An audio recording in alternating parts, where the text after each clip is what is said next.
Magandang araw po sa inyong lahat.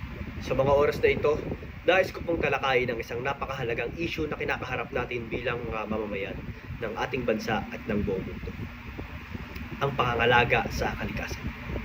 Ang kalikasan ay hindi lang isang bagay na ginagamit natin araw-araw.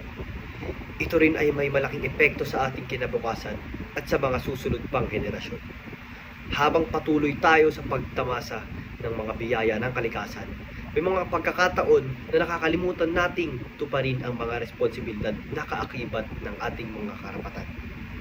Ayon sa mga eksperto, ang mga gawain ng tao mula sa malalaking kumpanya hanggang sa ating pang-araw-araw na mga kilos, ang pangunahing dahilan ng pagkasira ng kalikasan.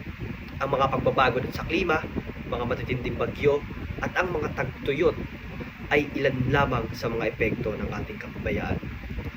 Kung hindi natin agad ito aaksyonan, mas magiging mahirap itong ayusin at posibleng hindi na natin maibalik sa normal ang kalikasan na ating nasira.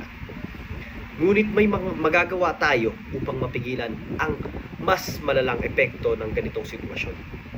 Sa simpleng mga hakbang tulad ng tamang pagtapon ng basura, pag-recycle at paggamit ng mga produktong mas eco-friendly, makakatulong tayo sa pangangalaga ng ating kalikasan. Kung bawat isa sa atin ay gagawa ng mga maliliit na hakbang na ito, makikita natin ang malaking pagbabago sa ating paligid. Mahalaga rin ang papel na ginagampanan ng bawat komunidad. Halimbawa, ang mga programang tulad ng tree planting at paglilinis ng mga ilog at kalsada ay simpleng mga hakbang, ngunit may malaking epekto sa kalikasan. Kung ang bawat pamilya ay magsisimula ng magtanim ng mga puno at maglinis ng kapaligiran, makikita natin ang pagbabago at magiging mas magaan ang kolektibong pag-alaga sa kalikasan.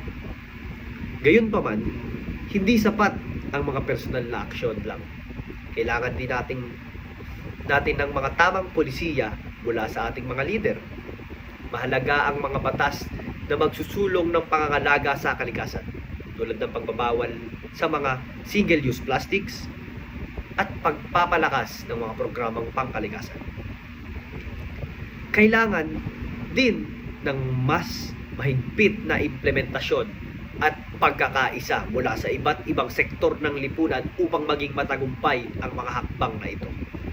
Tandaan natin na ang kalikasan ay hindi lamang isang problema na nararanasan natin ngayon.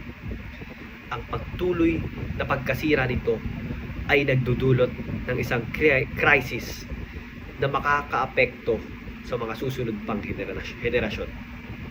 Kung patuloy nating pababayaan ang kalikasan, mawawala ang mga yaman na kinakailangan natin para mabuhay. Kaya't mahalaga ang pagtutulungan ng bawat isa para sa ating sarili at para rin sa kinabukasan ng ating mga anak. Sa huli, ang pangangalaga sa kalikasan ay hindi isang bagay na dapat isa sa iba. Nasa bawat isa sa atin ang kakayahang magdala ng pagbabago. Magsimula tayo sa mga simpleng hakbang sa ating mga buhay at magtulungan upang makamtan natin ang mas malinis at mas luntiang mundo para sa mga susunod na henerasyon. Ang hakbang natin ngayon ay magtatakda ng kinabukasan ng ating kalikasan. Maraming salamat po.